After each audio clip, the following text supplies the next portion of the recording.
안녕하세요. 백두산 금융연구소의 백두산입니다. 11월 13일 금요일 밤 9시 15분입니다. 자, 제가 오늘 아침에 말씀드렸던 게, 자, 선물 보면서요. 선물이 3거래일 동안 지금 330일을 테스트하고 있다. 331을 테스트하고 있다. 요거를 오늘 넘는지 안 넘는지 잘 봐야 된다는 말씀 드렸는데, 혹시나 했는데, 넘어서 안 차겠습니다. 자, 이렇게 되면 월요일 날 상당히 상승에 대한 목표치가 크게 열리는 것이 됩니다. 자, 근데 지금 시장 상황이 정상이 아니고 약간 비정상이죠. 무슨 얘기를 드리고 싶은 거냐면, 자, 이렇게 선물 지수를 쭉 놓고 보면은, 코스피를 놓고 보면은, 이런 구간이 있고, 이런 구간이 있죠. 이런 구간이 있고, 이런 구간이 있습니다. 자, 지금 시장 상황은 어디에 가깝나요? 여기에 가깝나요? 아니면 여기에 가깝나요? 당연히 이런 쪽에 가까울 겁니다. 그죠? 지금 시장 상황은 이런 쪽에 가까운 거예요. 절대 이런 거에 가까운 모습이 아니죠. 그죠?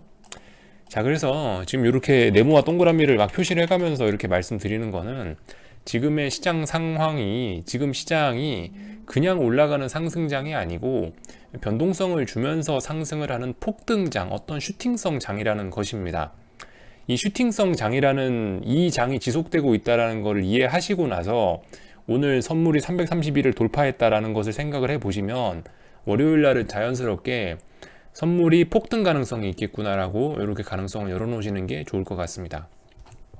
뭐 이렇게 말씀을 드리는 거는 이 콜옵션 쪽을 봐도 뭐 똑같은 거죠. 제가 그 예전에도 이런 말씀 한 번씩 드렸는, 예전에도 이런 그림 그리면서 뭐 여러 번 말씀드렸는데, 이 옵션의 봉의 길이들도 잘 보면 이렇게 봉이 짤막 했던 시기가 있고, 봉이 슬슬 길어지는 시기가 있고, 그리고 끝에 쪽에 가면 봉의 길이가 무슨 컴퓨터 그래픽처럼 이렇게 말도 안 되게 길어지는 경우가 있다라고 말씀드렸죠.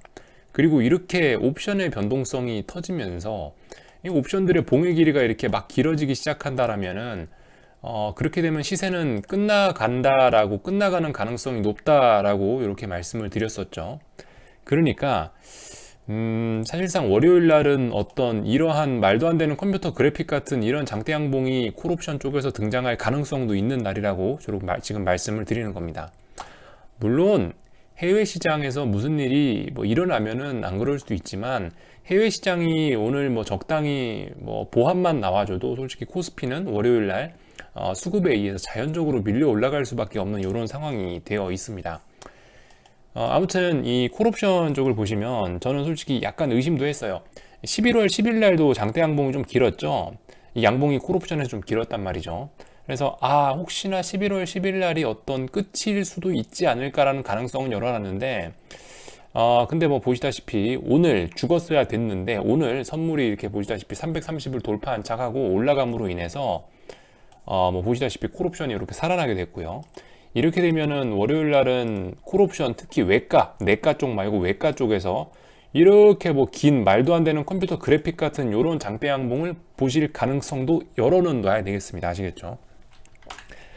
대신에 뭐 저렇게 장대 양봉이 옵션에서 뽑아져 나온다고 야 이제 대세 상승이야 라는 걸 이야기하는 건 물론 아닙니다. 지금 방금 제가 그림판에서 옵션의 봉의 길이가 어쩌고 저쩌고라고 이야기했던 거는 결과적으로 이런 옵션이나 선물이나 이런 주식 차트에서 많이 올라와 있는 상태에서 장대 양봉이 등장한다는 것 자체가 앞으로 더 오르기 위한 장대 양봉일 가능성보다는 오히려 그 시세를 죽이기 위한 장대 양봉일 가능성이 높다라고, 그거를 이제 말씀드리고 싶어서 그림판에 그렇게 그림을 그린 거예요.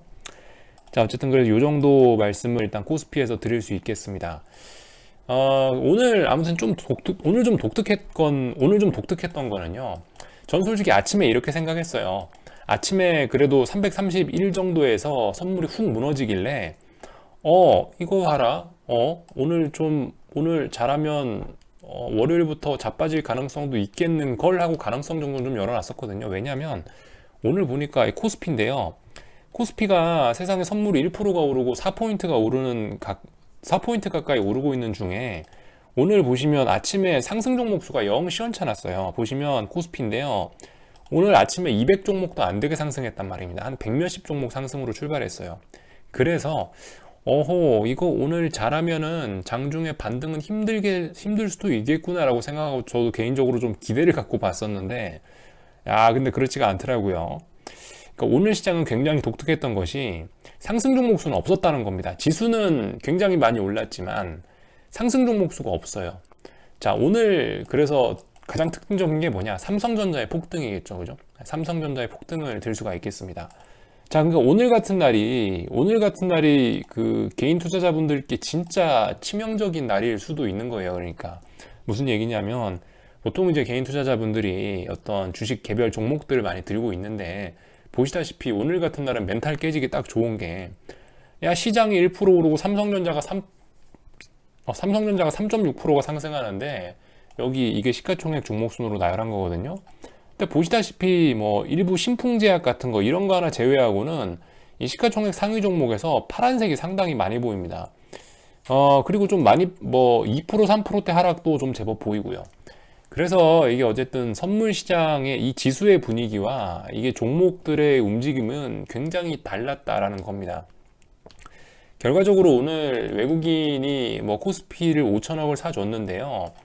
이 삼성전자가 3.6% 올랐다는 사실을 생각을 해보면은 결과적으로 이 5천억의 대부분은 이 외국인 매수 5천억의 대부분은 삼성전자가 다 빨아먹었을 가능성이 상당히 높아지겠죠? 이렇게 해석하는 게 맞을 겁니다.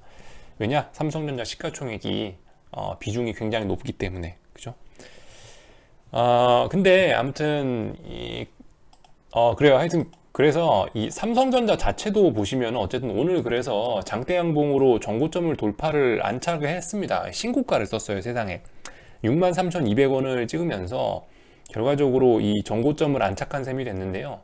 전고점이 얼마였지? 전고점이 62,800원이었는데 63,200원 됐으니까 그죠?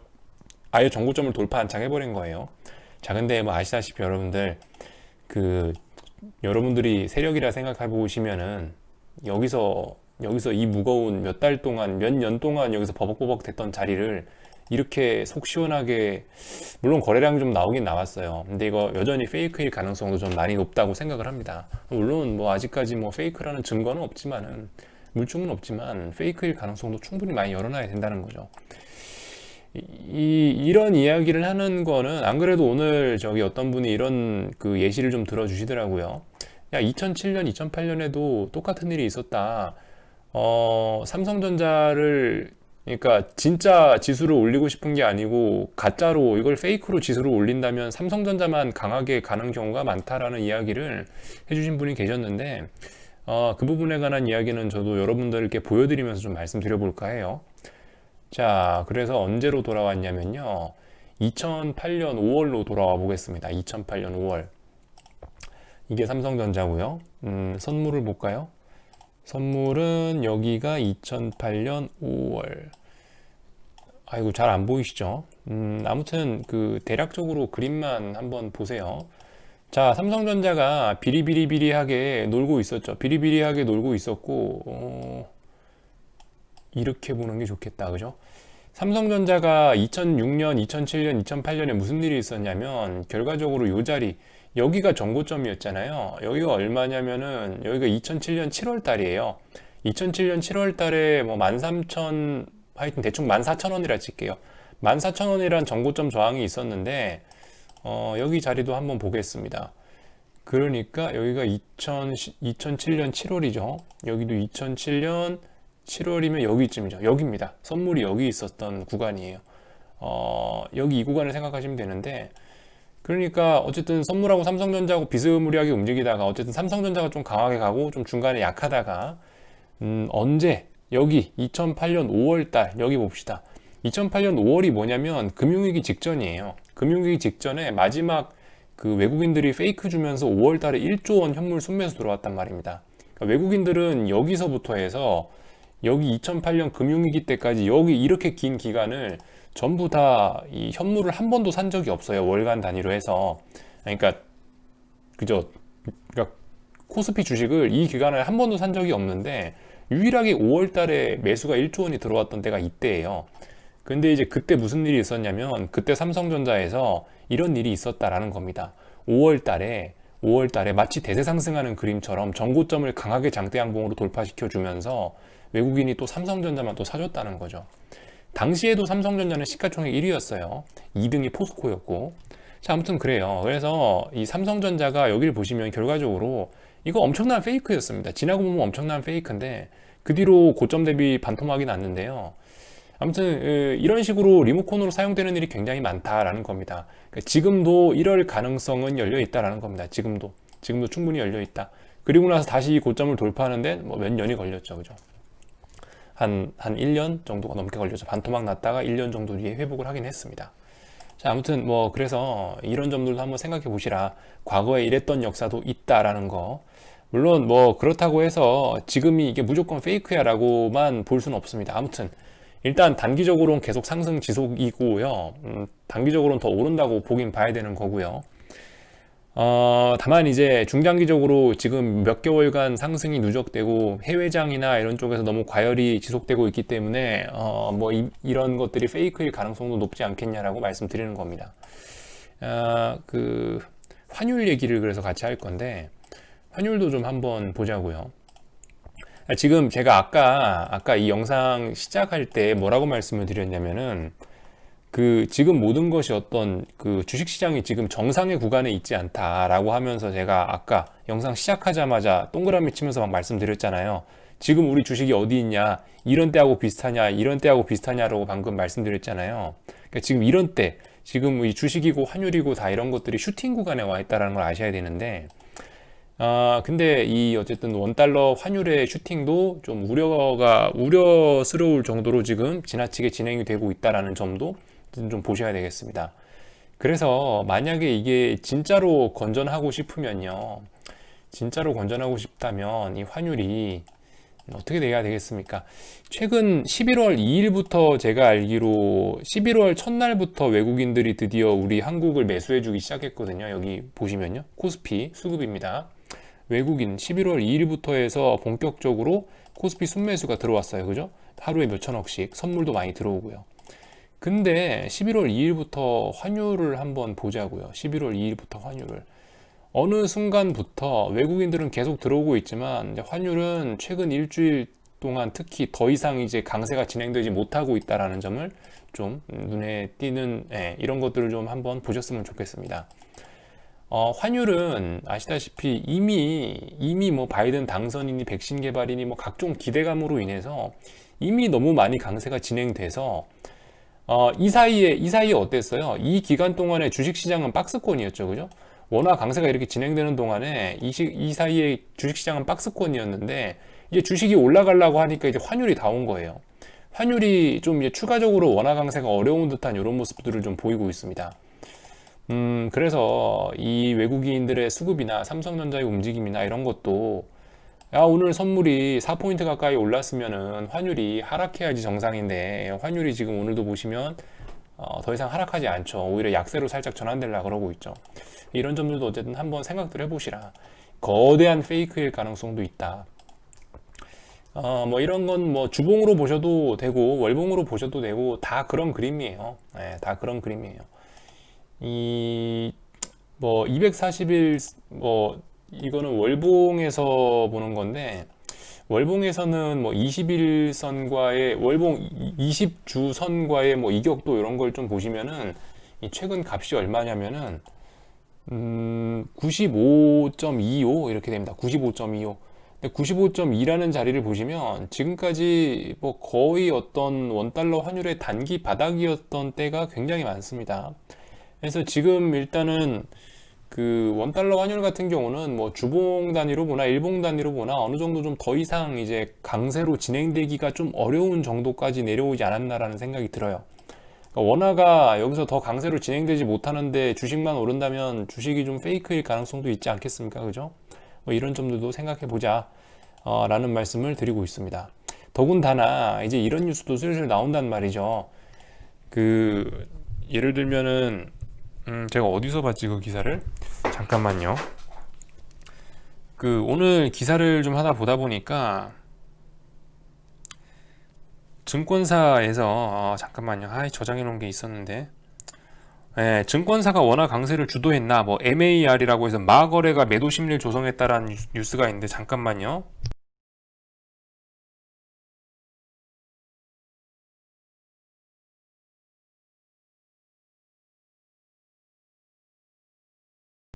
예, 뭐 대략적으로 뭐 이런 기사들 좀 보시면 좀 될 것 같아요. 그러니까 최근에 이 원화 강세가 어떤 뭐 증권사들의 좀 투기적인 이런 좀 기계적인 매매 때문에 그럴 수도 있다라는 이야기도 좀 나오고 있고, 그리고 여기에서 이제 만약에 원화 강세가 더 진행되려면은 솔직히 이제 한국 정부도 가만히 있어야 되는데, 보시면은 그 슬슬 이제 정부에서도 뭐라 한단 말이죠. 환율이 너무 강세가 빨리 진행되다 보니까 뭐 구두 개입성 발언과 뭐 이런 것들, 그죠? 당국의 개입 경계도 더 커질 전망이다, 이런 이야기가 나오고 있죠. 한번 요 기사 한번 직접 찾아보세요, 궁금하신 분들은. 아무튼 뭐 이런 이야기들도 나오고 있습니다. 그래서 이제는 원화 강세가 더 진행이 되는 거를 한국 정부에서도 보고만은 있지 않을 가능성도 좀 있다. 이런 점들 한번 우리가 고려해봐야 되겠습니다. 아무튼 뭐 이런 이야기 정도 드렸고요. 코스닥 시장 안 봤죠? 네, 코스닥 보고 넘어갈게요, 이제. 코스닥은 오늘 결과적으로 뭐 지지력 보였습니다. 그죠? 오늘 안 깼어요. 지지력 보인 거예요. 장중에 무너졌었는데 이걸 세상에 다 끌어올리더라고요. 그러니까 원래는 오늘 죽는 게 맞아요. 원래는 오늘 거의 죽을 뻔했고, 종목도 뭐 상승한 종목도 사실 별로 없었는데, 그럼에도 불구하고 얘가 올라왔던 건 결과적으로 코스피가 아마 월요일 날 정도에 폭등을 주기 위한 어떤 오버슈팅성으로 가려고는 그런 흐름에 힘입어서 얘도 이렇게 좀 살아난 게 아닌가 싶습니다. 쉽지 않은 일인데 이거를 살려내더라고요. 아무튼 인버스 매집은 조금 더 물 건너갔습니다. 그죠?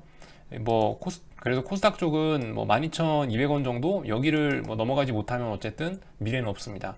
여기하고 여기 지금 박스권 안에 갇힌 거죠. 이렇게 이 정도로 보고 넘어가시면 될 것 같아요.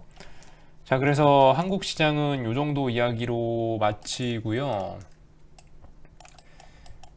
그 넘어가기 전에 여러분들 그 요즘에 안 그래도 코스피가 하도 많이 오르니까 이런 얘기들 하죠. 뭐 내년에는 뭐 증시 전망이 어떻고 코스피 대세 상승 간다, 뭐 2,800을 간다, 3,000을 간다, 이런 기사들이 있는데, 여러분들 신문 기사에 나와 있는 그런 내용은 그냥 오늘의 운세 보듯이 가벼운 마음으로 보세요.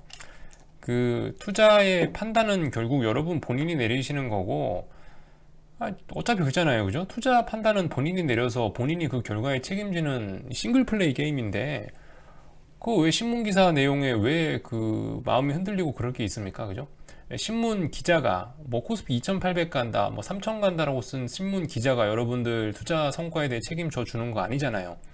근데 왜 남의 얘기를, 제 얘기도 같은 얘기입니다. 제 얘기도 제가 여러분들 돈 책임져 드리는 게 아니기 때문에 제 얘기도 걸러 들으셔야 돼요. 아시겠죠? 무조건 투자 판단은 본인이 하시는 거고, 그 결과는 철저히 본인의 책임입니다. 그렇기 때문에 남의 말 들을 거 없어요. 신문 기자가 어떻고 골드만삭스가 어떻고 워렌 버핏이 어떻고 다 소용없는 사람들입니다. 이 바닥에선 자기만 믿으세요. 아시겠죠? 이 정도 이야기를 좀 드리고 싶었고, 자, 아무튼 미국으로 넘어가겠습니다. 미국으로 넘어가기 전에 이 위스콘신에서는 그 대선 관련돼서 얘기인데 재검표가 들어갔다 하더라고요. 뉴스 하나만 보여드리고, 제가 그냥 떠드는 게 아니다. 어쨌든 뭐 증거를 어쨌든 하나 보여는 드리고 넘어가야 되니까, 그 보시면은 조지아가 결국 재검표를 한다고 하긴 하네요. 그러니까 일단은 대선에서 바이든이 이겼다는 건 거의 기정사실이긴 하지만, 보시다시피 이런 어떤 불확실성은 꾸준히 나오고 있다라는 겁니다. 뭐 이런 점들 그냥 참고만 하고 넘어가세요. 뭐 그렇다고 해서 재검표를 한다고 해서 뭐 갑자기 증시가 어떻게 된다 이렇게 베팅하기는 좀 뭐하고, 그렇게 생각하기는 좀 뭐하지만, 어쨌든 중요한 이슈기 때문에 알고는 넘어가자라는 겁니다. 그래서 지금 현재 상황으로서는 어쨌든 뭐 구체적으로 법적으로 당선인이 누구다라고 딱 나온 건 아니죠. 다만 대선 결과에서 아주 높은 확률로 바이든이 이겼다라는 이야기 정도는 할 수 있지만, 어쨌든 이런 불확실성은 진행은 되고 있다라는 점. 그리고 12월 8일인가까지 그러니까 트럼프는 어쨌든 지금 대통령이기 때문에, 만약에 트럼프가 본인의 어떤 뭐 각종 능력과 뭐 꼼수를 동원해서 시간을 끌게 되면은 어쨌든 트럼프는 다시 한번 할 가능성도 뭐 높아는 진다. 이 정도는 알고 계시는 게 괜찮을 것 같습니다. 12월 8일인가까지 그 대법원에서 결정이 나야 되거나, 아니면 12월 8일 날 대법원에서 결정이 안 나면은 그게 이제 미국 의회 뭐 하원 의원 투표로 넘어간다고 하는데, 어쨌든 뭐 의회 의원의 대법원에서 8일 날 결정을 하거나 아무튼 뭐 의회로 넘어가서 결정을 하거나 시간을 끄면 끌수록 유리한 거는 트럼프일 가능성이 높다. 요 정도가 지금 어떤 대선 진행 상황에 대한 제가 드릴 수 있는 어떤 객관적인 이야기가 아닌가 싶습니다. 그런 불확실성 정도는 진행되고 있다라는 걸 베이스에 깔고요. 그리고 미국 시장 뭐 보도록 할게요. 사실 아침에 말씀드렸다시피 그 2거래일, 뭐 좀 길게 보면 3거래일 정도 지금 저항을 넘지 못한 그림이기 때문에 원래는 오늘 이제 자빠지는 게 정상적인 날이지만은 근데 이렇게 올라온다면은 하방은 없는 거겠죠, 그죠? 이렇게 되면 다시 한번 오늘 밤에, 만약 이 그림 그대로 간다면 다시 한번 오늘 밤에 정고점인 S&P 3580을 테스트하러 갈 겁니다. 그러니까 원래는 어제 음봉도 나와주고 저점에 대한 어떤 저점도 낮춰주고 이랬기 때문에 오늘 붕괴하는 게 맞지만, 붕괴시키고 아래쪽으로 가야 될 날에 안 간다면은, 가야 될 날에 지금 이렇게 오르고 있다면 이것은 일단 오늘 다시 한번 오히려 상방 쪽으로 고점을 테스트할 가능성이 높다라는 거 정도는 알고 넘어가셔야 되겠습니다. 그리고 이 약간 좀 분위기가, 한국장에서 코스피를 이렇게 정고점을 또 높여놨는데, 그러니까 정고점이 아니고 며칠간에 만들어 놓은 저항을 또 돌파한 차겠는데, 여기서 미국이 갑자기 오늘 밤에 어쨌든 막 자빠질 것 같지는 않다는 생각이 개인적으로 좀 들기도 하고요. 심증입니다, 심증.